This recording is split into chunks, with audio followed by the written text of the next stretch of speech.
Welcome everybody to the Snobs interviews. And today I'm joined by a very special guest, foremost my friend, and I'm happy to see him here, Hans Augustave. And he is a very talented filmmaker, actor. We'll get into that because one of the best actors I know. He's a DJ, one of the best in Brooklyn, and so much more. Writer, and he's got a lot of projects going on right now, and a brand new one that we're going to get into. Hans, thank you for being on the show. Thank you for having me, brother. I said I put the emphasis on acting because when we first met, you were an actor. And I remember you were one of the first people in the theater that we were working at who did their own one-man show. Yeah. And it was, I remember you pouring your heart and soul into it, and like it was just so much there, so much talent there, and to see you kind of have expanded that over the years and watch your career kind of go so much farther, it's been truly amazing. But that, I did want to put the emphasis on the acting because as talented as a filmmaker you are, and your stuff looks amazing, your music knowledge is amazing. Truly a genius in and your writing. I mean, your new poem, Before I Knew, which you did as a visual poem.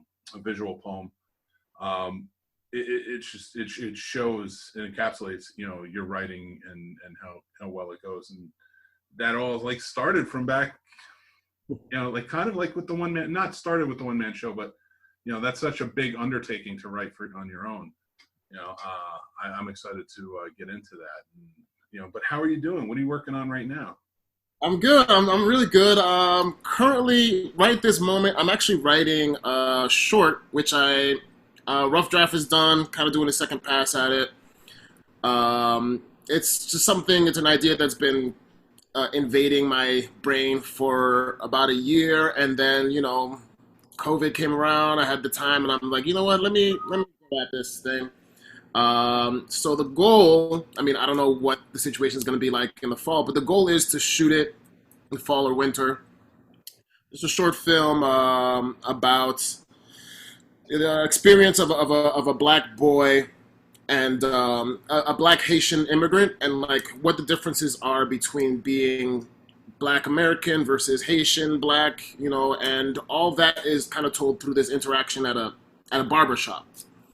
And it's a little comedic, it's dramatic, and it shows kind of like, it goes further in depth of the differences of like just the Black experience. It's not the same for everybody, not the same for every country. Even if you're Black in this country, there's still a lot of varieties. So yeah, and I'm Haitian, so it's kind of like an ode to my childhood. So very nice, yeah. Well, that sounds awesome. And now, what are the biggest challenges you're seeing? With COVID, because I know so many filmmakers going back in, it's like, all right, how, as a filmmaker and putting it all together, are you writing with the pandemic in mind, or, just how you're going to shoot and such? Yeah, good. That's a good question, actually. I'm writing just as if we're just regular, non-COVID times. I think I'm lucky because it's a short. And because of how I wrote it anyway, it's not like it's the huge like battle scenes and all this and that.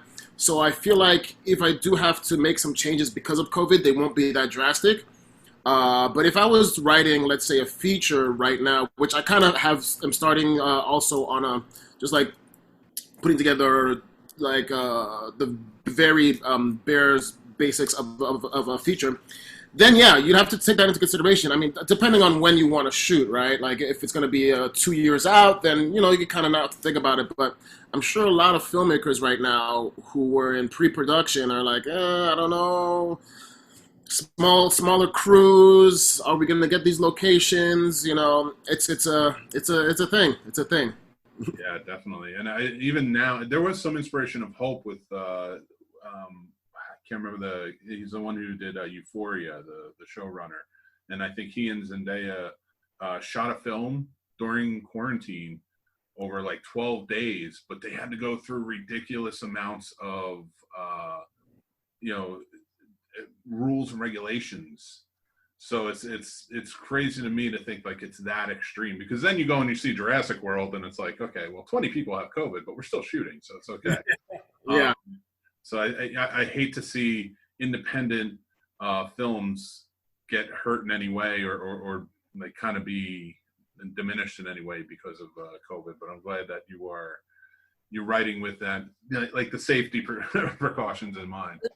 I think like anything really, anything creative, it's often the limitations that makes it more creative, and it makes you try like think outside the box and kind of work around this that actually are the more interesting things. Like, hey, we only have $10 and one actor. How do we make magic with that? And then you kind of start to really dig deep and do some good stuff. So, I'm sure COVID will have its limitations, but I think some good stuff will come out of it also because of that. I don't doubt it, and especially with your newest project, which I want to talk about before I knew. Yes. You shot that. How many days did that take to shoot? That's a 1 day shoot, and it was during COVID. It was like June 2nd we shot it. Yeah. And you shot that with 6 actors, I believe. Besides, Yeah, 6 actors. The crew was tiny crew. Literally just camera assistant, sound, me, and the cast. So it was maybe 10 of us all together, and we were like everyone masks on, and hand sanitizer, and staying far. Like the sound guy was staying far away from the camera guy, and this and that. And, we did what we had to, and the actors would only take their masks off when they were on camera. And we were lucky because it was a small crew, and the whole building was shut down just because no one was in there. So we felt very safe, and it was kind of just like, all right, let's do this. And I love that too, because to say that you took all of those steps and you did it in 1 day, and the way it looks, it shows that you can. Well, I mean, talented guys like you, I mean, can make it work, and you can still make a really good looking film, taking those steps. So that gives hope. I don't claim that talent. I was a paper guy when I worked in the film industry, so. I always have praise for the guys who make it look good. Thank you. I mean, I think part of the reason, I mean, I don't know. I always feel lucky just in, I don't know, you take things as they are. But also part of the reason why it worked was because the film was so simple. Like, it was important for it to be simple from the beginning. It was always going to be a simple thing. So I was lucky that I didn't have to do too much to make it beautiful. It's more about the words and about the pictures. The little boys' pictures and the baby pictures. And to kind of go in that direction of because aside from the filmmaking, this is an incredibly powerful short film. And powerful words, powerful imagery, and I know for me, I read your words before I saw this film, and it was so impactful to me as a white man to read this and say, wow. I took those words, and I took another post that you had made early on after George Floyd's murder. You were giving gratitude to your non-Black allies, and it was also a call to arms, to say, hey, listen, we need help. And I looked at that for me personally, and I was like, this is insane. This is, you see this in the news all the time, and that I have a privilege where I can just kind of say, this is very sad and be sad about it, but kind of keep going in a sense. Like, I know that sounds bad and I don't want it to, but it was a reality. And after this, and after seeing your words, I was like, no, I mean, I need to make things better with my sons. My sons need to grow up, and they need to be a part of the solution, not the problem. And I need to not bat away outside forces from them seeing outside forces of racism. I need them to see it. I need them to understand why it's wrong. And you inspired me to get to that point where going to the marches and things like that, and trying to be as supportive as I can. And I appreciate that. Thank you. And that's just from reading your words. Yeah, that was just from reading your words. So for you to do a visual poem like this is even more impactful because it puts faces. faces, I mean emoting, like those emotions. I don't. Were they actors or were they friends Um, or? all, all of them they are all friends of mine, and they're all artists in a certain way. Three of them are actors slash comedians. I'm an actor, and then the other two, one of them's like just a painter, and and then I guess yeah, and then yeah, one actor, two, three, painter, yeah, yeah. So everyone's kind of an actor, but it really wasn't even. They weren't acting. They were just really just reading and emoting to how they connected with the piece. I didn't want it to feel like they were actors. Yeah, and it shined through. The realism shines right through all of them, and you included. And just even from the most powerful opening shot of you as a baby looking on, and then cut to you as an adult man, and it's such, from a filmmaking standpoint and from a human standpoint, it's like, this is, we forget. It's like we even, not to divide it up like this, but like white people forget what it's like to have been a kid and not understand and see the world. And then even more so for Black Americans in this country and how they're treated. Like it spoke to me. It's like, we forget. It's not just that they were born young children looking on. Like all of us were born young children looking on, and I see that in my kids, and I'm just like, Yeah. How can we do this to an entire race of people? And Yeah. and Yeah. the things you say as you go on resonate. And everybody I've talked to or have shown it to has said the same thing. It resonates that I never even thought that way. Yeah, and that's those are the things that I mean, when I wrote the poem, do you want me to go into like kind of the history of kind of how it all happened, the actual poem, and then Please, I want, yeah, please feel free. I would absolutely want you to. yeah, so it's fun. It happened. I originally wrote it 6 years ago after the Eric Garner murder, and it was a Thursday. I think it was the Thursday after, or maybe the one after that. And I was gonna post something on social media for Throwback Thursday, right? So I was looking at pictures of me on my phone, I think, of just pictures of me as a kid or baby pictures, just to put on for Throwback Thursday. I think I was trying to be cute at the time. I was like, oh, I'll throw a baby picture of me, it'll be cute, and everyone will like it. And Eric Garner was still in my head, and I looked at the picture, and I'm like, man, that kid was so innocent. He had no idea what the world was about, and he didn't even know he was black, like what that meant to be black at that point when this picture was taken. And so it went from being like a cute Throwback Thursday to like, oh, and I just started going, and I was just came out of me, and I posted it. People liked it, people shared it, and it just was what it was. Fast forward to back in May when Ahmaud Arbery happened. I was again filled with just frustration and anger and rage, and I was like, I can't find the words to describe how I feel, and I was like, oh, I have a poem for this. So I dug up that Facebook post, and I reposted it, and the only thing I did was added a few names for the murders that had happened in between Eric Garner and Ahmaud Arbery. And I said, this is the same poem from 6 years ago, same feelings, nothing's changed except the names. I posted it, some people remembered it, they were like, oh yeah, oh my God, it's still very relevant. Some people hadn't seen it.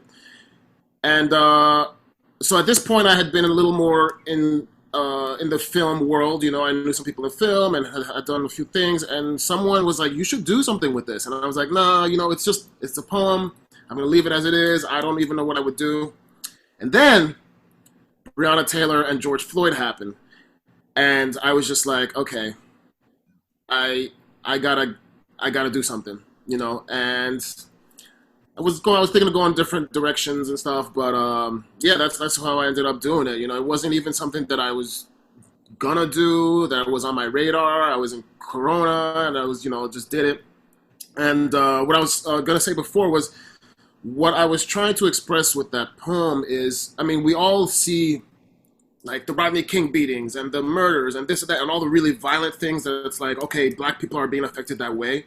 But the little things like the band-aid, right? The band-aid is something that people really like for some reason that really gets to them because they're like, oh my god, I had no idea, right? The color of the band-aid is meant to like kind of camouflage or you know go into anybody or somebody's regular skin tone, right? But as a black person, the band-aid always sticks out. So when I think the second line is this was before I realized that band-aids were meant to be skin tone, and people are like, wow, I did not realize that. And so it's those little things that affect you as a black person, as a black boy, as a black girl, throughout your whole life. All those little things and that show that you are different that I wanted people who were not black to get and to connect with. Like, see, it's all those things that get you throughout your life, and I think that's why it really resonated because it wasn't like these big like this is when. I mean, there are different levels of things, right? Like I talk about a chief of police that was the guy who used to say things about me when I served them at a restaurant, and of course, I say when before I had been called a nigger, but it's little things that really people can every day attach to that really resonate with people, and it's not trying to hit you over the head. It's not trying to, oh my God, woe is me. It's just facts. It's just, hey, this is what it is. Yeah. No, I took that in, and one of the things he said that really hit me was, "Oh no, he's white. He's my white." Yeah, and I was just like, I was like, I know I've said that before. I know I've heard friends say that before, and you always think it's jokingly, but I don't know whether it's a product of the times we grew up in, but at least like I'm woken to it now to say, I can't believe, and I'm sorry, like that it was ever like that. Like, you just don't, this learning more and more since, taking this, trying to just understand systemic racism and institutional racism and reading and watching videos to kind of wake up to it more it is a wake-up call. That's the best way I can put it is you're just like, wow, you never thought of things like that. Just like, not to use the phrase lightly, but like the word faggot. Mm-hmm. We both grew up in the 90s, and that was just a word that was kind of thrown around. And now you realize how devastating that was, when you, for homosexual friends and things like that. Like, you didn't realize that because it was in ignorance, Yeah. That's what I'm trying to overcome now personally is the ignorance of it, like things that maybe you've seen or were taught, not on purpose, but just kind of how it was growing up. And, so my apologies for ever having that ignorance, but I will promise I'll always work to be better, and I will make sure my kids are better, and that's this poem of yours, especially visually, it really resonated, and I'm glad you made it. I'm glad you took that step, not just for that reason, but because good art needs to be out there.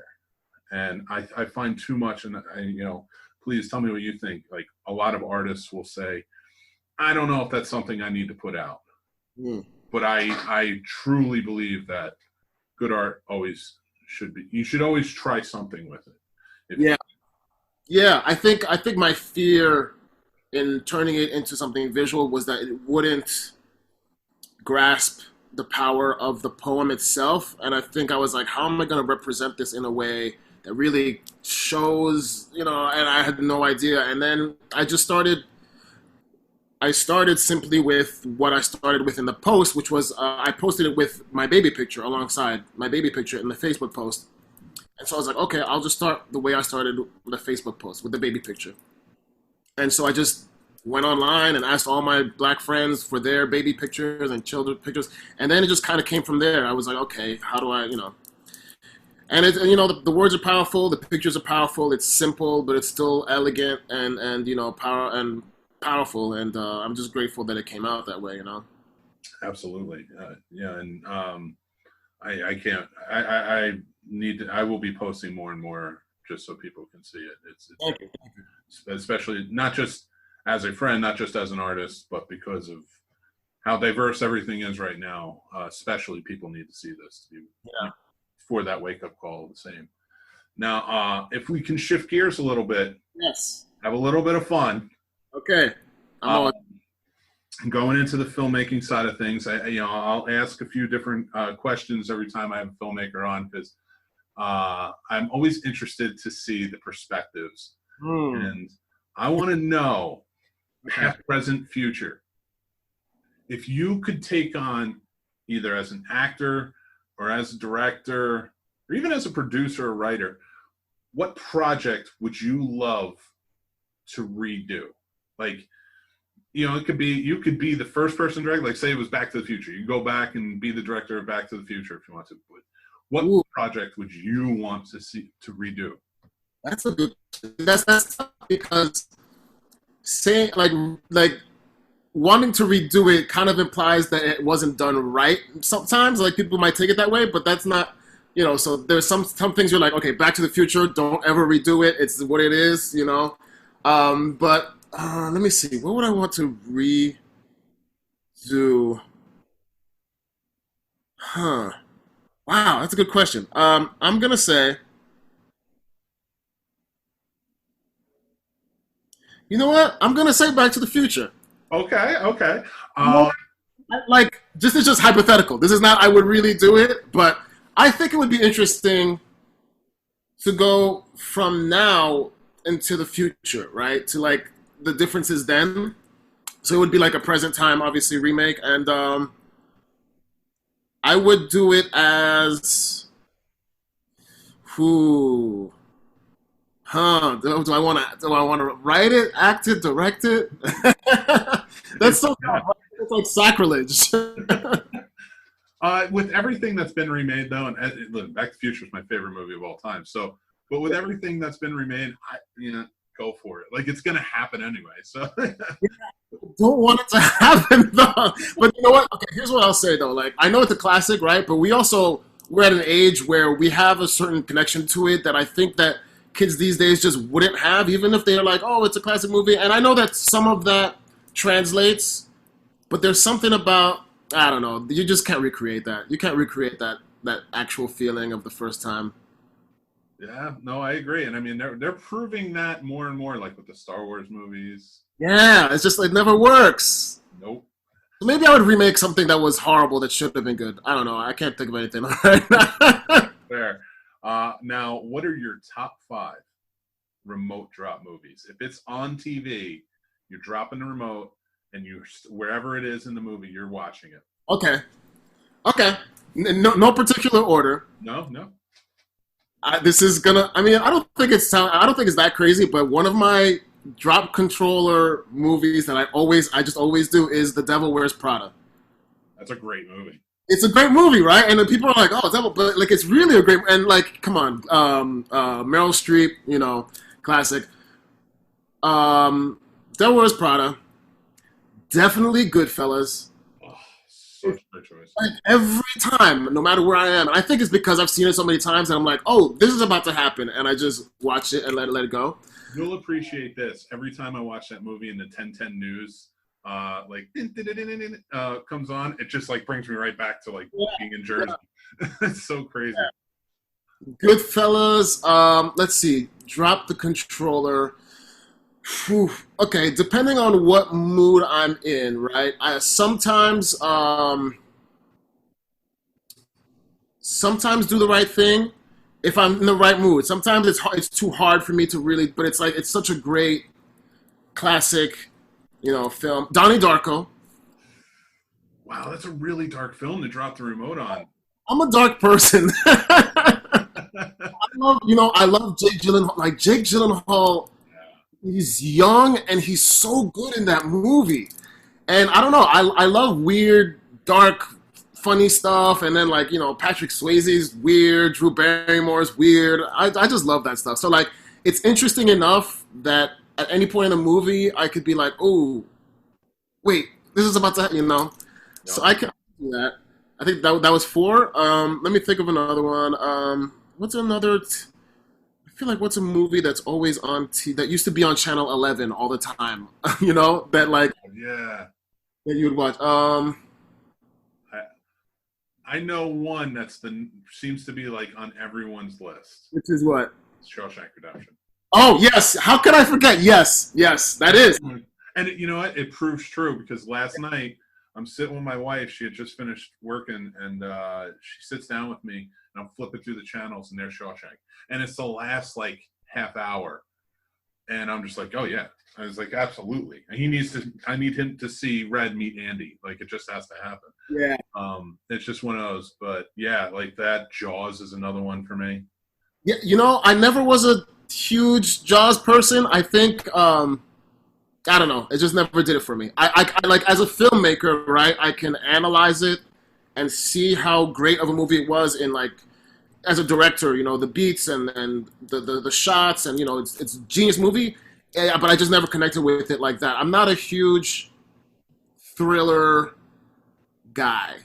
Okay, that's I fair. recognize it for what it is. You know what I mean? Says Uh, he says to the guy with horror all over. well, uh, no, listen, man, I get it. yeah. That from the same guy who said Donnie Darko a second ago. Yeah, I mean that's true. You're right, but I mean that's so like there's more like psychological. Oh, absolutely. I get it. I get why that would be a remote dropper. I just like A Few Good Men is one for me. I don't Yeah, because Nicholson's at his best in that movie. yeah. I think that depends on where in the movie I am for that one because sometimes at some points it gets a little. Oh yeah, I mean it's a very preachy movie too, but Yeah, I think yeah, it's because it's a play too, and I get very attracted to movies that are based on plays. yeah, and that's not easy to do. Turning a play into a successful movie, it's not always easy. So, what would be a role? I'll end it here, and I want to hear. I do want to go back to the acting side of things. Stage or movies? What would be a role that you would absolutely love to play? A role that I would absolutely love to play. Okay, let me think of this for a second.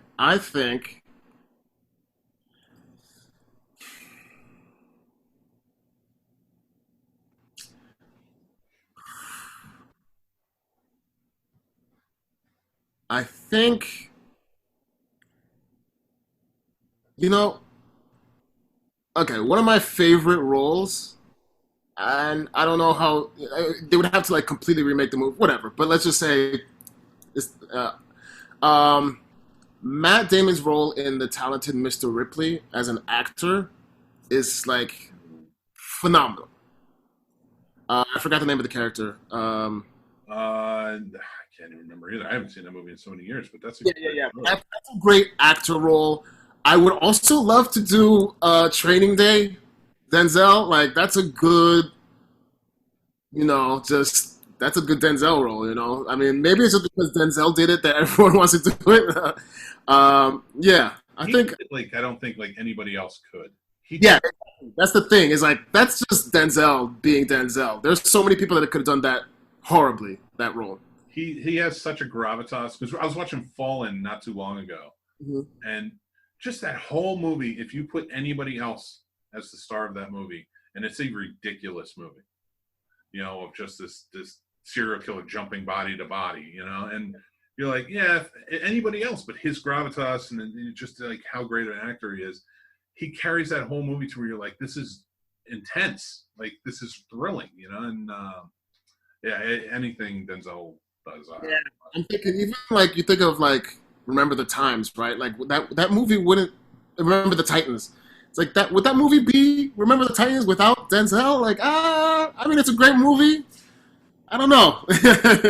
Yeah, because I can definitely. He's one of those actors. I would say Tom Hanks is probably another one. Yeah. Yeah, and which is actually funny to mention it. I was watching Philadelphia the other day, Ah. and both of those men in that movie together, Yeah. it's just like, oh my god, like you can. That's an actor's workshop right there. That movie with everybody. I think another interesting one would be as an actor, as far as like a difficult, challenging, interesting role to play would be Al Pacino's role in Scent of a Woman. And that's one that I honestly feel could be remade. Yeah. Yes. That would be, you know what? I'm changing my answer. Scent of a Woman. Tell me that. Yeah, that would be because again, just because something's remade does not mean it takes away from the original. Right, That right. is what I say. And like, you know, yes, you can have some horrible remakes, but you get some good ones too. And that's one with the right cast, absolutely. Yeah. You could really do that right. The tone would have to be right because I feel like a lot of the things about remakes is for some reason they like the tone is usually wrong, right? When it's done horribly, right? They like try and lighten it up or like flashy it up in a way that's just not. I don't know. That's a whole nother talk. Absolutely. Well, Hans, I appreciate so much that you came on the show and talked to me today. Yes, thank Had you for having me, brother. such a great time. You're always invited back. Any show you want to be on. Nice. And please bring your knowledge with you because you know movies very well, and that's what we're all about here. So, going forward, do you have any shows or anything coming up? Um, I don't have any. I don't have any film things coming up. I'm submitting the short to different festivals. See what happens. I'm writing my short. I'm working on another feature. I have an idea for a series, which is down the line, but it's in there. And I'm a DJ too, so I'm DJing around. I'm doing outdoor parties in Brooklyn, which is great. So I'm around. I'm doing stuff, figuring it out. Awesome, man. I'm happy to hear that. And again, thank you so much. And you got on Twitter, you were at Hansi Films. At Hansi Films on Twitter, on Instagram. You can type in my name, Hans Augustave. Like I have a Vimeo page with some music videos I've done a while ago and stuff. Yeah, but hit me up on Instagram. That's the best way if you wanna. Perfect. So make sure everybody's following. And again, thank you. And this has been the Scene Snob interviews. And make sure you check us out on at the Scene Snob all over social media. This will be up on Friday. So take care.